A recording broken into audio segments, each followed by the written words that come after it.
agradecemos pela bênção de estarmos juntos mais uma vez, pelo Teu Espírito Santo, Senhor, que nos conduz, que nos ilumina, que nos dá, Senhor, sempre a grandeza da Sua presença. Toma os Teus filhos agora, onde quer que eles estejam, espalhados por este país enorme e por alguns países lá de fora também. Dá aos Teus filhos a Tua orientação, a Tua ajuda, que eles possam receber a Tua palavra, os Teus ensinamentos, e que hoje seja uma noite de bênçãos para todos nós. É o que nós te pedimos, em nome de Jesus. Amém. Lógico que as dúvidas que eu vou expor aqui agora são dúvidas de muitos de vocês, mas nenhum nome será dito aqui. Então, eu vou falar a dúvida, talvez seja a tua dúvida, você não precisa dizer, fui eu que perguntei isso, fique quietinho, não tem problema. E, a não ser que você queira colocar publicamente aí na própria live, você pode botar na minha live aí, nesse momento, escreva aí sua dúvida se quiser. Não é pecado ter dúvida, não é desonroso ter dúvida. A dúvida, ela é uma coisa que pode trazer consequências muito sérias, porque dúvida é a inimiga da certeza. Certeza é convicção. E a fé está acompanhada da certeza. Sem fé é impossível agradar a Deus. Mas a fé é a certeza. A própria Bíblia diz que a fé é a convicção. A fé é a certeza. Né? Se você não tem certeza de alguma coisa, isso pode trazer dúvida e essa dúvida pode mexer com a tua fé. Né? Então, é importante que você desfaça todas as dúvidas, porque a palavra de Deus tem resposta. Por isso que eu quis esse nome, a Bíblia tem resposta. É muito importante a gente entender isso, porque todos nós temos muitas dúvidas, todos nós temos muitas coisas que às vezes pensamos e não colocamos para fora. E já que estamos numa sala aberta para debate tão importante, você pode colocar as suas dúvidas também, certo? Muito bem, então durante os estudos, nós começamos a falar sobre o corpo espiritual. E aí eu falei sobre o corpo de Deus e em determinado momento eu disse que Deus não tem um corpo material. Disse que Deus não tem boca, embora ele fale. Deus não tem ouvidos, embora ele ouça.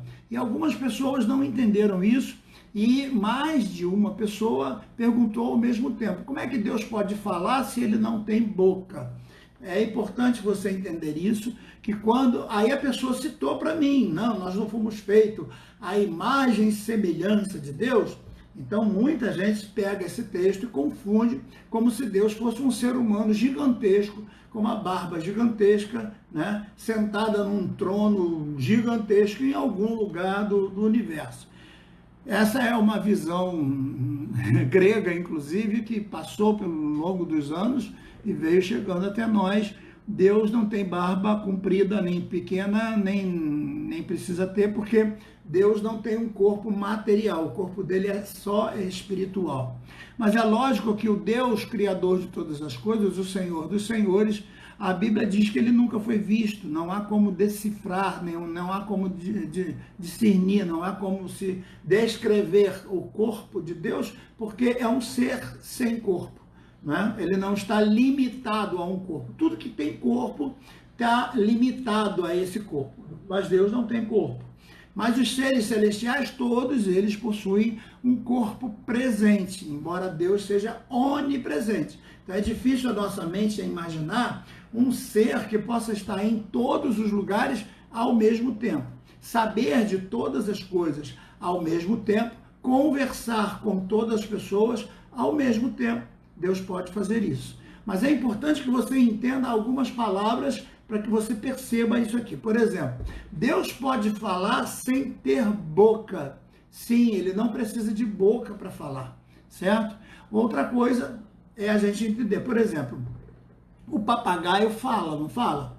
Mas o papagaio se comunica, o papagaio pode conversar, o papagaio aprende algumas frases e se você falar aquela palavra-chave para ele, ele tem como entender o que você quer que ele fale e ele repete.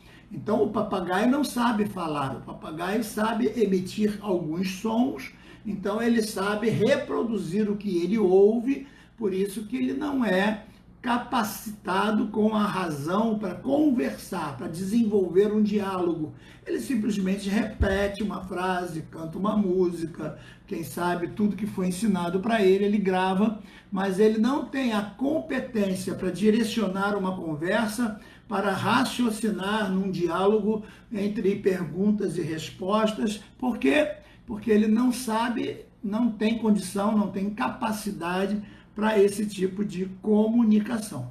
Entretanto, nós sabemos que os golfinhos, as baleias se comunicam, os elefantes se comunicam, uns se comunicam com os outros e eles não falam.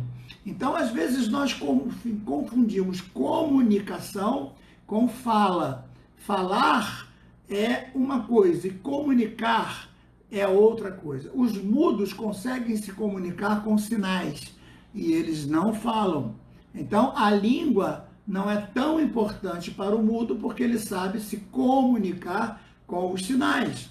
Então, imagine que a fala é apenas um dos sentidos que o ser humano tem e Deus pode usar todos os sentidos multiplicadas vezes. Então, toda vez que você vê um ser celestial se apresentando, tanto no Antigo Testamento quanto no Novo Testamento, eles aparecem em forma de varão, em forma de homem no sentido macho.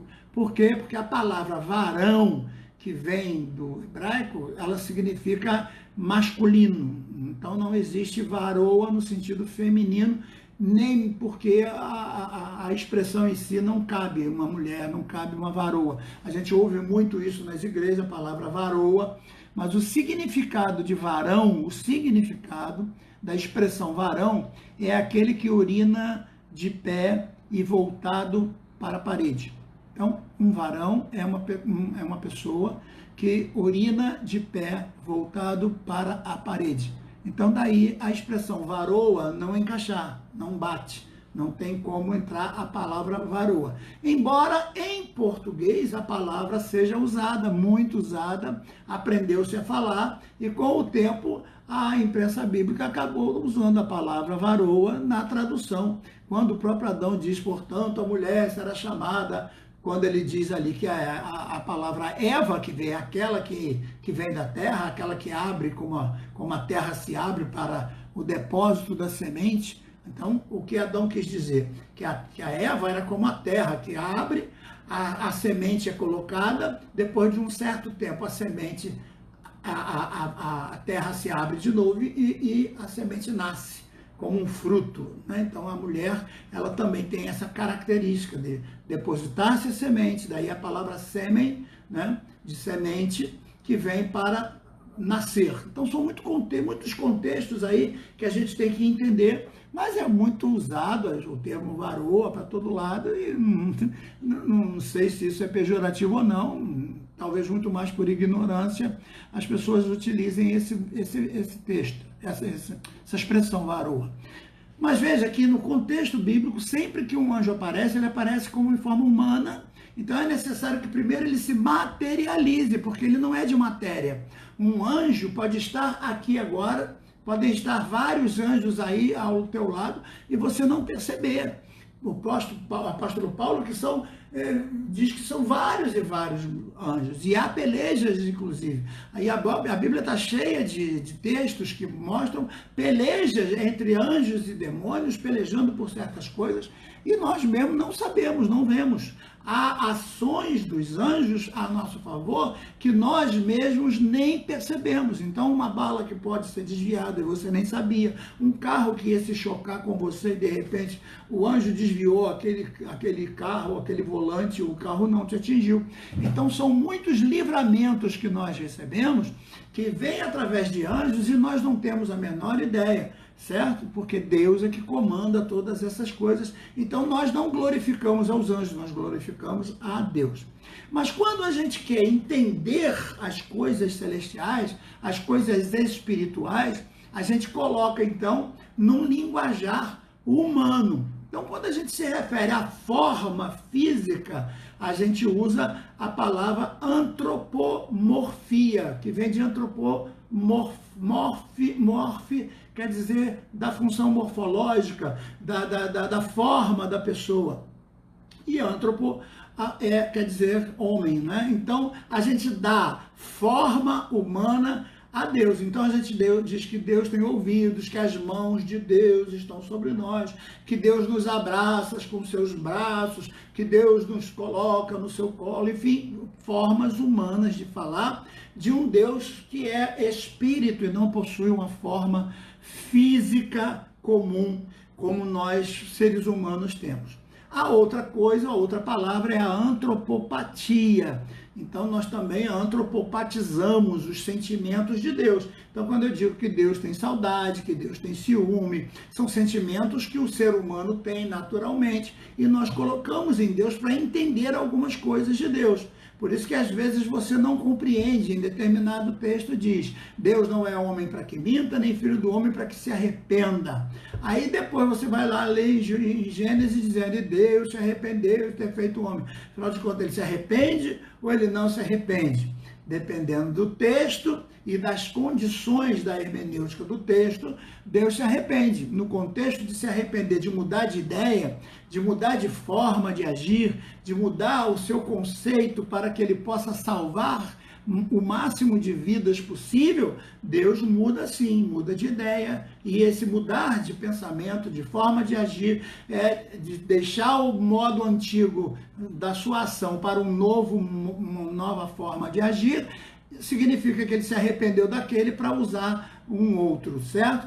Mas no contexto humano, o arrependimento ele vem da prática do pecado. Então, quando diz que Deus não é homem para que minta, nem filho do homem para que se arrependa, aí o contexto já está entre cometer pecado. Deus não peca. Então, Deus não tem como se arrepender como o homem se arrepende, porque Deus não pratica pecados. Se Deus burlasse suas próprias regras, ele teria que ser justo e fazer cumprir a sua lei para com ele mesmo. Então, ele teria que mandar ele mesmo para o inferno por não cumprir suas próprias leis. Então, as leis de Deus estão estabelecidas, as promessas de Deus estão estabelecidas, os mandamentos de Deus estão, as ordenanças de Deus estão e não podem ser mudadas porque Deus não é homem para mudar como o homem comum muda qualquer coisa.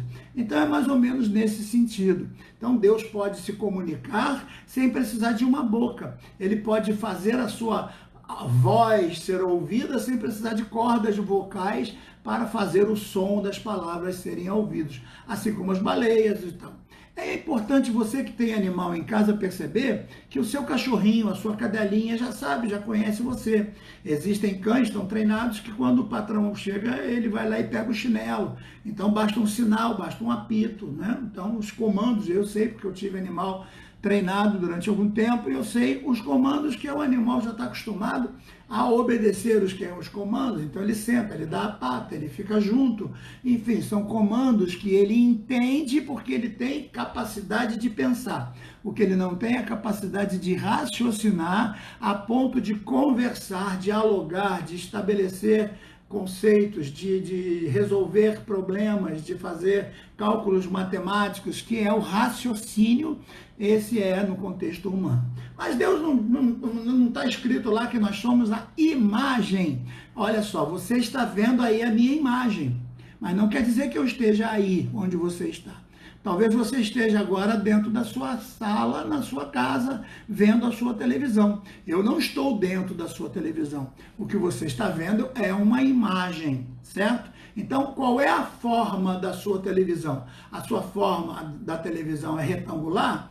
Eu estou aparecendo na sua televisão, mas eu não sou retangular. Dá para ver que eu sou arredondado, né? Se a tua televisão for arredondada, então parece um pouco com a minha forma física. Mas quando você se vê no espelho, você não vê a sua imagem refletida no espelho?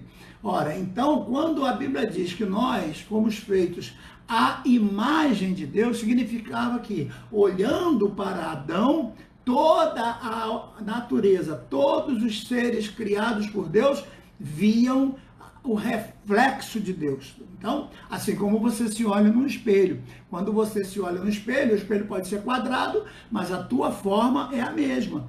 Quando o espelho é redondo, a tua forma é a mesma. Então, a forma anatômica do espelho né? Quer seja oval, retangular, não importa a forma anatômica do espelho, o que importa é a imagem que este espelho está reproduzindo. Então, nós, seres humanos, fomos criados por Deus para sermos a reprodução da imagem de Deus. Só que o pecado veio e sujou esse espelho todo de uma mancha preta, e agora quem olha para o homem não vê mais Deus, só vê o homem. E esse homem, a cada dia, fica cada vez mais negro, mais possuído pelo pecado, e menos a luz de Deus resplandece em cima dele. É necessário que ele lave as suas vestiduras no sangue do Cordeiro, é necessário que ele seja completamente purificado, para que o brilho da luz de Cristo volte a brilhar, e aí ele volte a ser a imagem de Deus. A mesma coisa vem de sêmen, semelhança. Semelhança é algo também de extraordinária competência que nós temos, porque todos os seres humanos temos uma semente, sêmen. E podemos nos reproduzir com formas iguais. O que significa isso? Que somos uma espécie criada por Deus, distinta de qualquer outro tipo de espécie. Então aí cai aquela teoria lá do Darwin, que nós viemos de outras espécies, porque o ser humano sempre foi e sempre, nunca a ciência vai conseguir provar que não tenha sido, em nenhum momento o ser humano sempre foi a sêmen, a semelhança da sua criação, do seu primeiro Adão. Então está isso aprovado. Se você quiser, depois a gente pode falar sobre o que significa a ciência no contexto da corrente dos seres humanos, a sequência genética chamada ontogenética e a corrente genética chamada filogenética. Grave esses dois que eu estou falando, ontogenética e filogenética. Essas duas linhas de pensamento de suma importância provam que todo ser humano descende de um outro ser humano.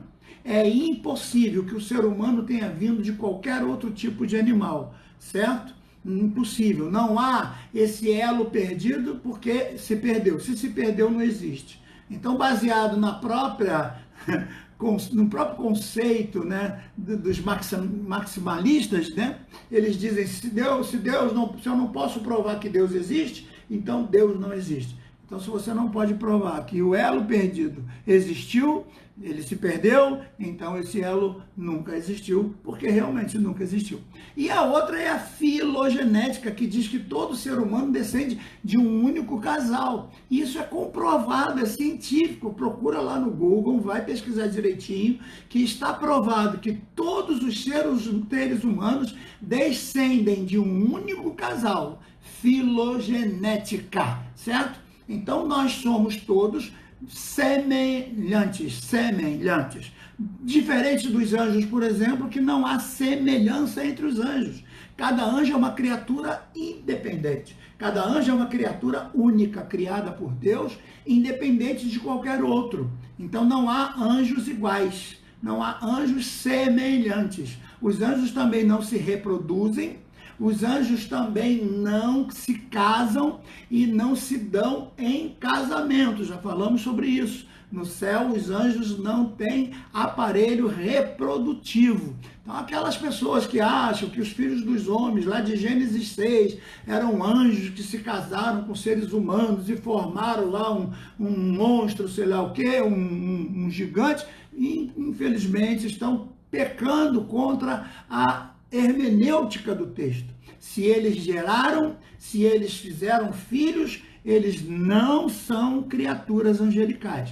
Ah, mas pastor, o senhor está pensando que, porque lá em Jó, no capítulo 37, versículo 4 até o 7, do capítulo 39, versículo 4 também até o 7, a palavra filhos de Deus se refere aos anjos. Sim, mas lá no texto de Jó, os homens não tinham sido criados ainda, e lá não se fala em reprodução. A expressão filho de Deus pode ser usada para anjo, pode ser usada para Israel, pode ser usada para a igreja. São três tipos distintos de seres a igreja, Israel e os anjos, que são chamados na Bíblia de filhos de Deus. Quando Paulo escreve aos Gálatas, por exemplo, ele diz, no capítulo 4, ele diz assim, ó, mas vindo a plenitude dos tempos, Deus enviou seu filho, nascido de mulher. Então, olha que coisa fantástica, ele nasceu de mulher, mas quem foi o homem que colocou a semente lá? O Espírito Santo. Ele não tem a semente de Adão, portanto, não há nele o pecado de Adão, certo?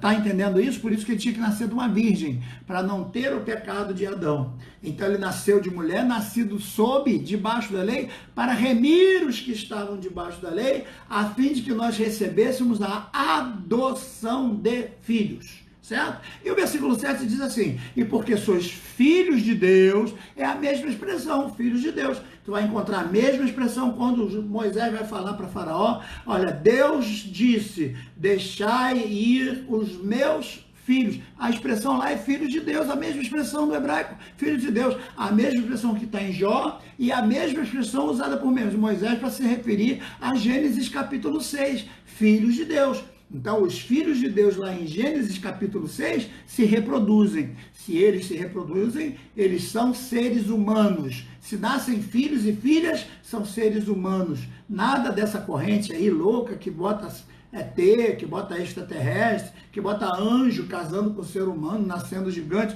Basta ler o texto com calma. Se vocês quiserem, a gente pode fazer uma live só para ler esses textos, que lá está bem claro que já existiam gigantes antes do casamento dos filhos de Deus com as filhas dos homens, e depois do casamento nasceram homens de guerra valentes e intrépidos. Não diz o texto no capítulo Gênesis, não diz, leia lá, a gente fala igual papagaio, ouve igual sei lá quem, e fala igual papagaio. Tem gente que tem o ouvido do lado de cá, outro do lado de cá, e ele acha que é para poder entrar por aqui e sair por aqui. Não, é para guardar alguma coisa aqui dentro, é para analisar.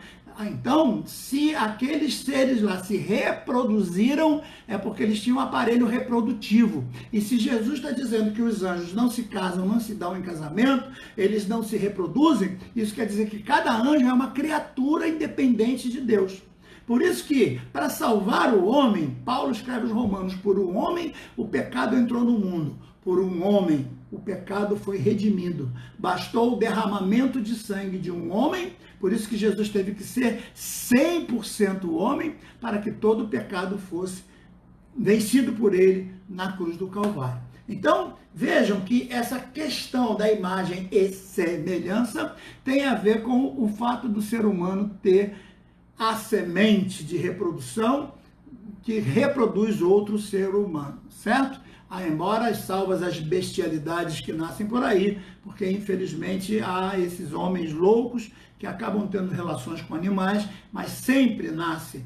Outra coisa importante é, se você cruzar duas espécies, você vai ter uma terceira espécie. Você pode cruzar, por exemplo, um cavalo com um jumento com uma égua, e vai nascer uma terceira espécie bem parecida, né? Mas essa espécie nasce estéril. A terceira espécie sempre nasce estéril. Por quê? A definição de espécie é aquela que pode casar e se reproduzir a um semelhante. Então, uma espécie é aquela que reproduz um semelhante. Se ela não reproduz semelhante, então ela é enxertada. Ela não é uma espécie especificamente criada na sua origem como espécie. Isso está bem claro, basta você ver a questão da mula, a questão, enfim, de tantos outros animais que são aí a espécie. Às vezes você tem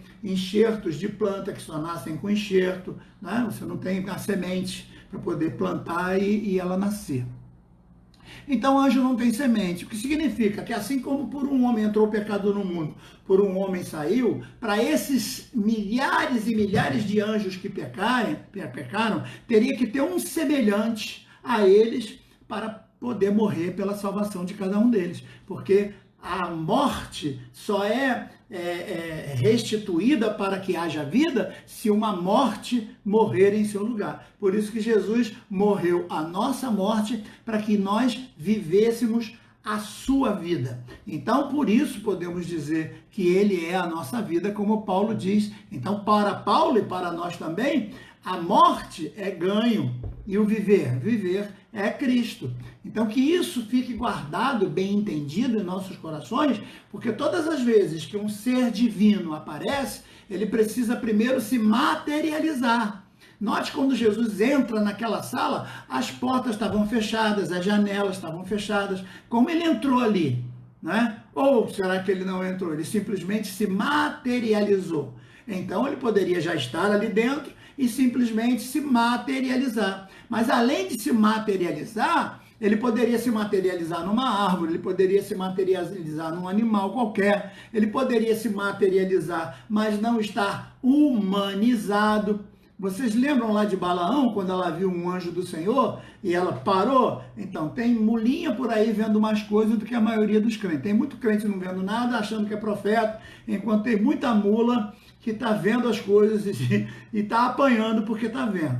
E eu acho fantástico nessa questão ali do Balaão com a sua mulinha, com a sua jumentinha, sei lá, era um animal de carga, né? A palavra usada lá não dá para definir se era um jumento, se era uma mula, mas era um animal de carga. Então, o interessante não é o anjo aparecer e a mula ver o anjo e ficar com medo. O mais interessante vai ser a conversa entre Balaão e a mula, né? A mula vai reclamar, ele vai dizer para ele, por que você está me batendo? E ele vai responder para a mula, estou te batendo porque eu estou mandando você seguir para lá e você não está indo. E a mula de novo conversa, mas peraí, esses anos todos eu te servi e você nunca precisou me bater. E ele aí vai conversar com a mula dizendo, mas dessa vez tu está me desobedecendo. Notem que era uma conversa ou era de ser humano para o ser humano, ou era de mula para mula. Não dá para entender bem uma conversa de mula para ser humano. Alguém estava no lugar errado ali. Mas percebam que a mula vai falar com Balaão e ele vai conseguir entender.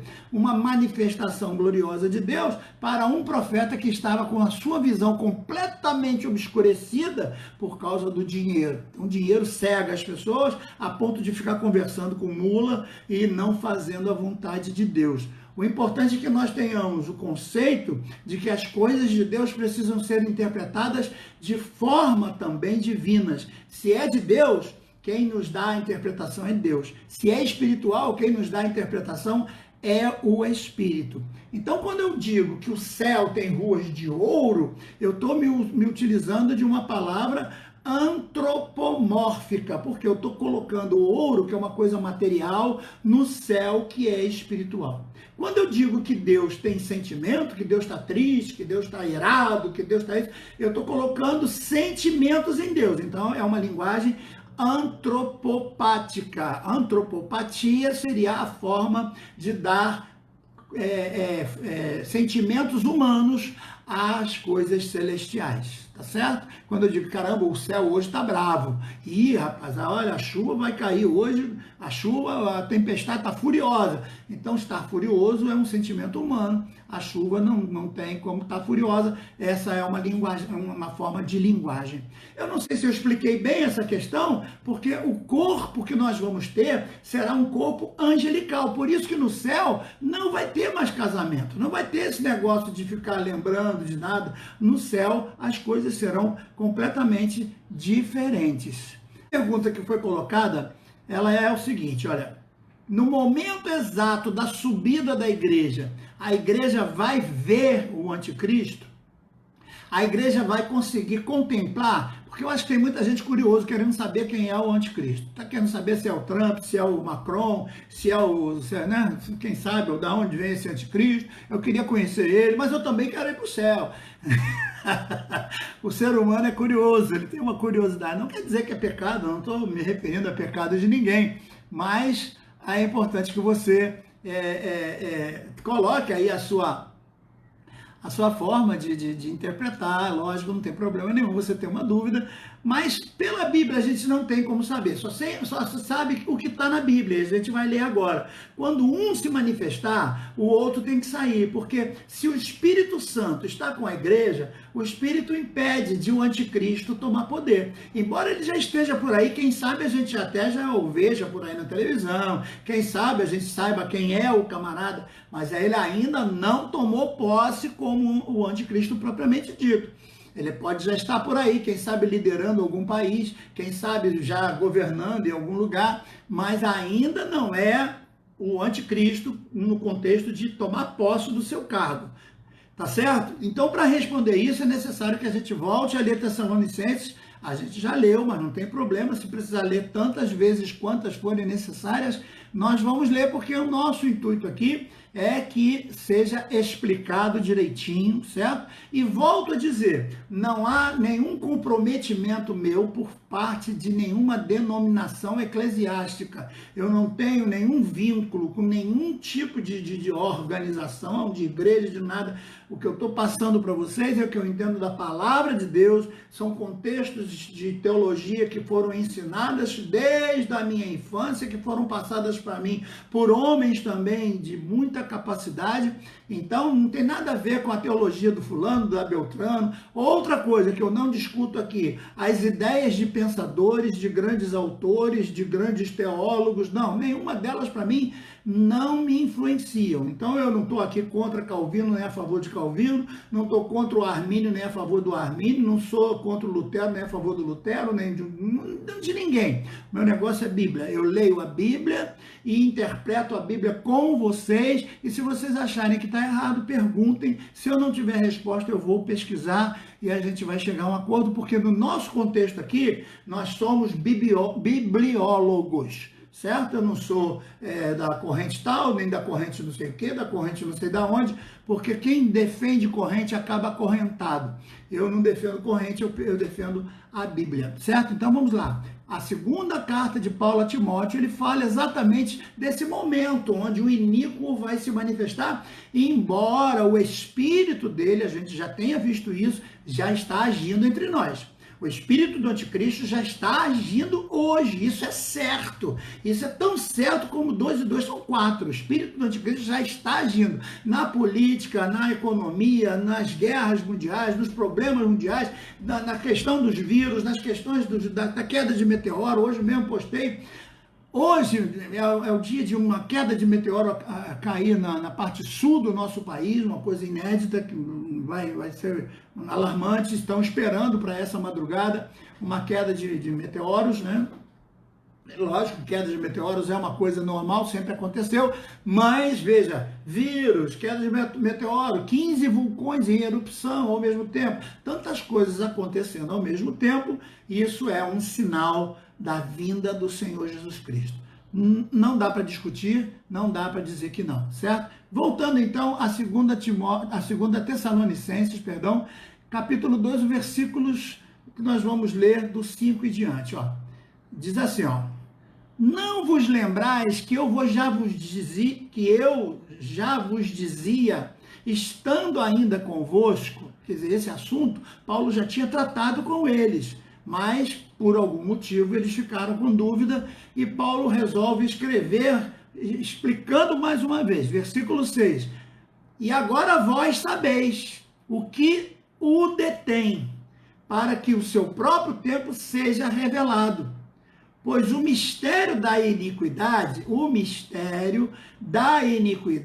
já opera. Então, no tempo de Paulo já operava, imagine hoje, 2000 anos depois. Já opera esse mistério, essa coisa, essa tremenda dessa ação iníqua, né? Somente há um que agora o detém, até que seja tirado para fora. Quem é que vai ser tirado da terra para que o iníquo possa se manifestar? Certo? Então, ele diz aqui, até que seja tirado para fora.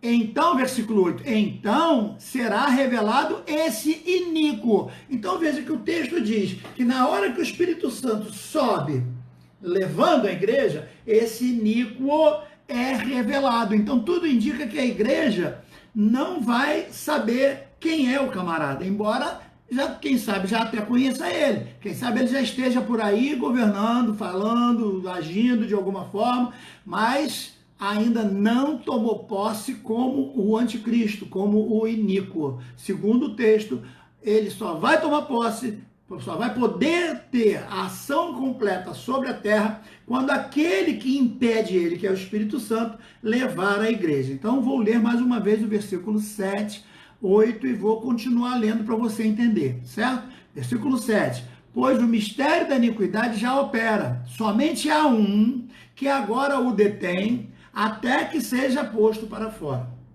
Então será revelado a quem o Senhor Jesus matará com o sopro da sua boca e destruirá com a manifestação da sua vinda. Então esse anticristo toma poder na hora que o Espírito Santo sai e depois, na vinda em glória de Jesus, esse anticristo vai ser morto com o sopro da boca do Senhor. Aí versículo 9.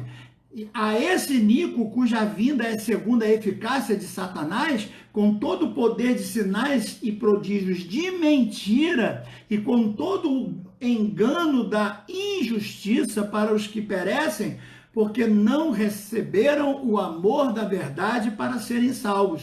E por isso Deus lhes envia a operação do erro para que creiam na mentira. Então o mundo inteiro vai acreditar numa mentira. Vai acreditar que ele é o Messias, que ele é o Salvador, mas ele é uma mentira, certo? Por isso o mundo inteiro será envolvido.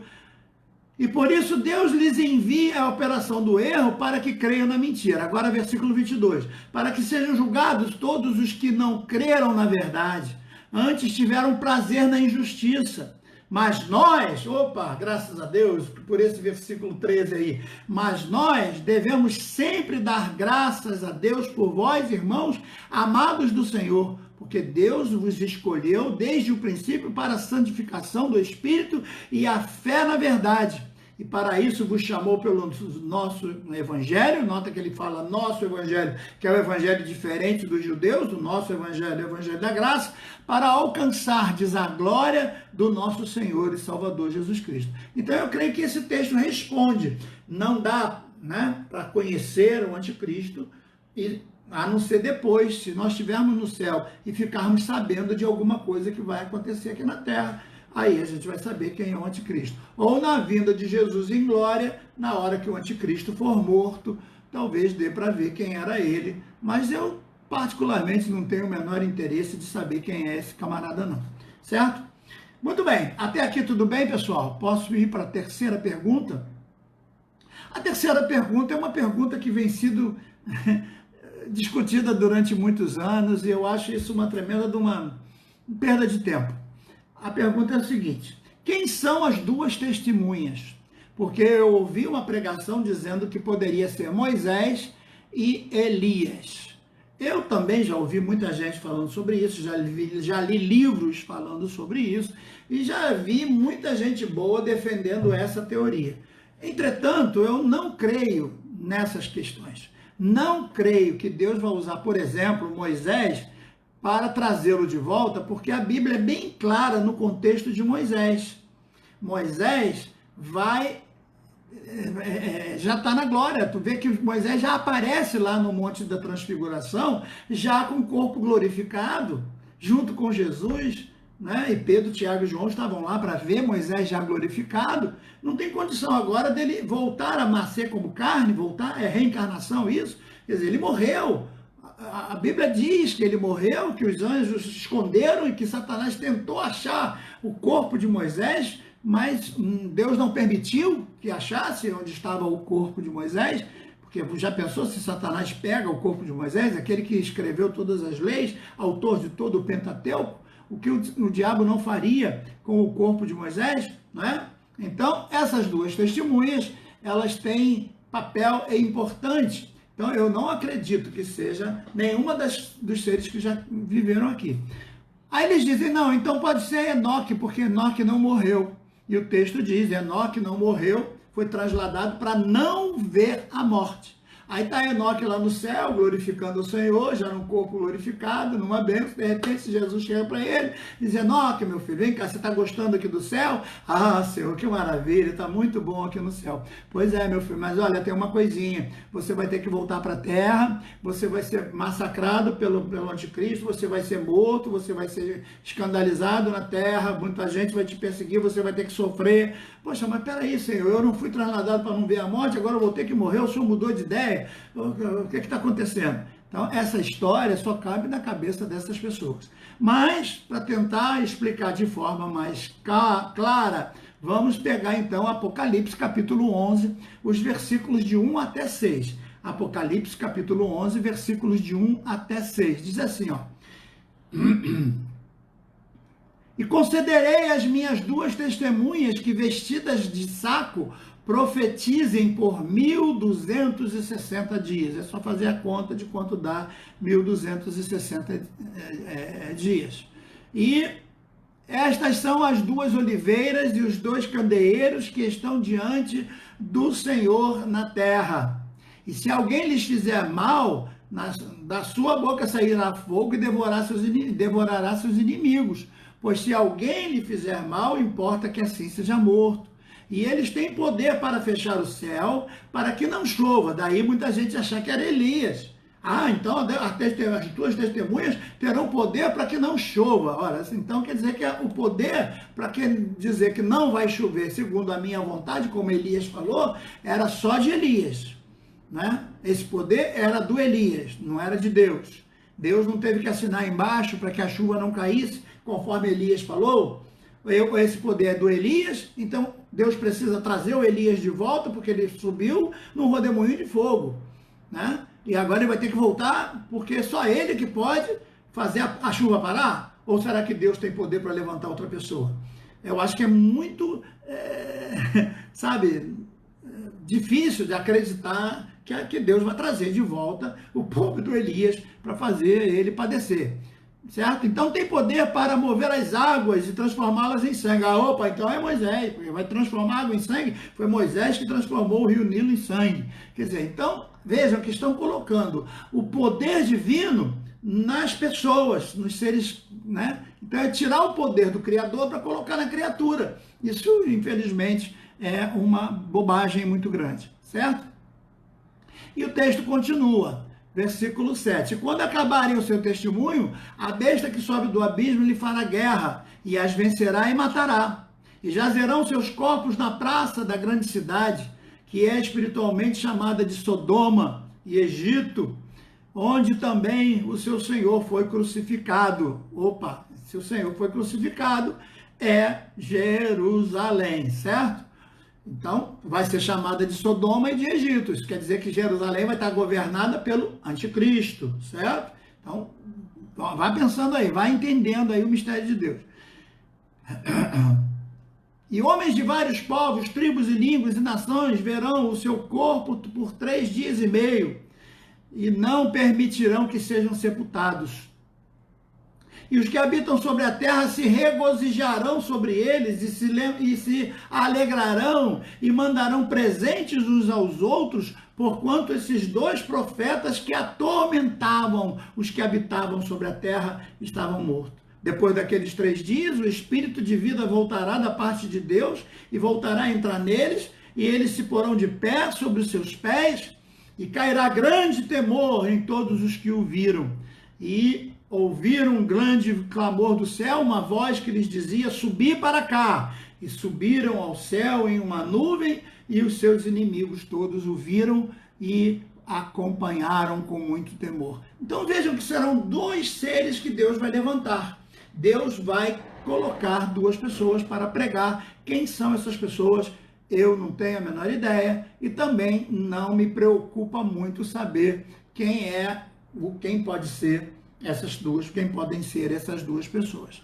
Aqui está bem claro, pessoal, no contexto, eu não creio que seja nenhum dos seres que já viveram e já receberam de Deus a recompensa. Eles já passaram pela sua recompensa. Então, Elias foi levado num redemoinho de fogo, o Enoque foi trasladado para não ver a morte, então não tem que voltar para morrer, Então, existem muitas e muitas refutações na Bíblia que nós poderíamos falar aqui para esse contexto, né? E Judas é muito claro a respeito da morte de Satanás, de Moisés, quando Judas, lá no versículo 9, fala que Satanás queria o corpo de Moisés. Então, de jeito nenhum, a gente já vai colocar Moisés. Essa é uma ideia reencarnacionista, que coloca Moisés tendo que reencarnar, e sabe, é uma coisa meio ilógica, é uma mistura de espiritismo com cristianismo que não bate. Então, Deus vai levantar duas testemunhas no momento exato, naquele momento que Ele quiser que isso tudo aconteça, certo? A outra pergunta é o que vai acontecer depois do juízo final. Depois do juízo final, existem alguns textos que eu poderia ler rapidamente. Isaías 65, verso 17, diz assim, ó: Pois eu estou criando um novo céu e uma nova terra. Veja, um novo céu e uma nova terra. Então Deus tem planos para os seres espirituais e para os seres materiais, porque vai ter gente viva, que vai passar por todo o milênio viva como ser humano, certo? E passarão... E aí, cadê o texto aqui? Porque eu estou criando um novo céu e nova terra. O passado será esquecido, então você que está preocupado se vai ficar com saudade da mamãezinha, do papaizinho, não, o passado será esquecido e ninguém se lembrará mais dele, certo? O Deus eterno, agora o capítulo 66, versículo 22, o Deus eterno diz, assim como um novo céu e uma nova terra que eu vou criar durarão para sempre pelo meu poder, assim também durarão os nomes de vocês, e vocês sempre terão descendentes. Opa, então o que Isaías está dizendo aqui para Israel? Que eles sempre teriam descendentes nessa nova terra. Então, nessa nova terra, o ser humano continua como ser humano, reproduzindo como era Adão. Deus não disse para Adão crescer, para ele se multiplicar e encher toda a terra antes do pecado? Então, agora, nessa nova terra vai ser remodelada, um novo Éden na terra, para que esses seres humanos que ficarem povoem essa nova terra. E o plano de Deus que ele tinha lá no Éden seja nesse novo Éden que ele vai criar. 2 de Pedro, capítulo 3, versículo 13. Porém, Deus prometeu e nós estamos esperando um novo céu, uma nova terra, onde tudo será feito de acordo com a vontade de Deus. E agora Apocalipse 21, versículo 1, então vi um novo céu e uma nova terra, o primeiro céu e a primeira terra já passaram, e tudo desapareceu e o mar também sumiu. Então veja, novo céu para as criaturas celestiais, nós estaremos entre elas, e nova terra para as criaturas humanas que ainda estiverem vivas no milênio, está bem claro aqui. Amém, queridos?